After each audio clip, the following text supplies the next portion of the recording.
Once again, the leadership of the House of Representatives is interfacing with representatives of government and university teachers. For about 5 hours, all sides lay their cards bare. On the part of the government, Labour and Employment Minister Ngige speaks on the efforts his ministry has made to end the strike to no avail.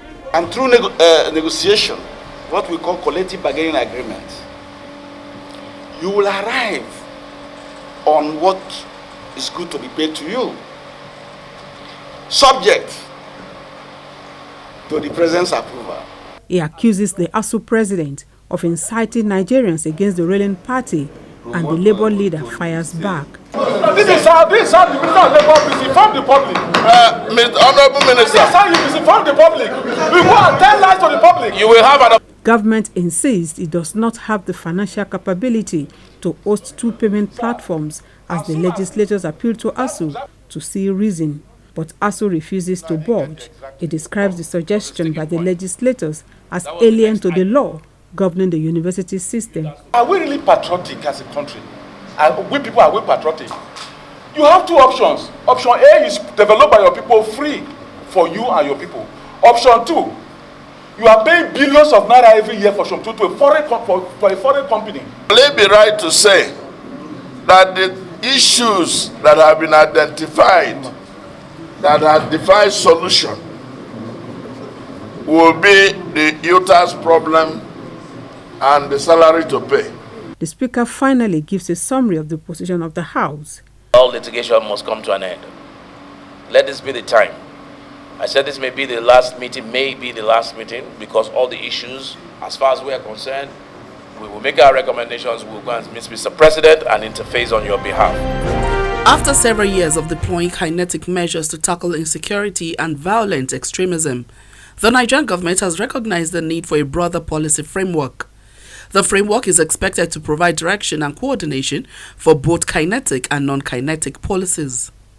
The United Nations in 2016 also harped on the need for a holistic security approach that addresses conditions which drive individuals to radicalize and join violent extremists. The Office of the National Security Advisor identified molding beliefs, education, dialogue and other strategic forms of communication as necessary to prevent violent extremism. Whatever we do to counter the narratives which they put out there, their own beliefs, what they want you to believe, whatever message you put out to counter it or give an alternative to their audience is what we call strategic communication, and that is the later part of our activity.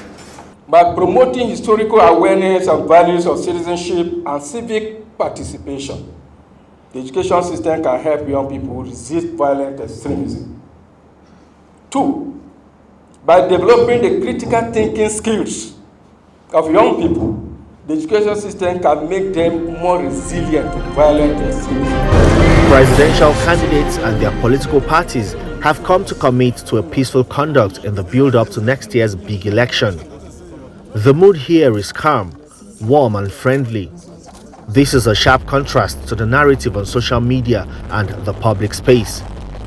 The National Peace Committee believes signing the peace accord will make politicians take responsibility for their words, actions and activities capable of inciting and causing violence.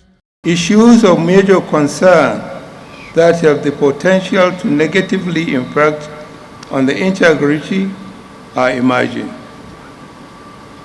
One of such issues is the spread of fake news.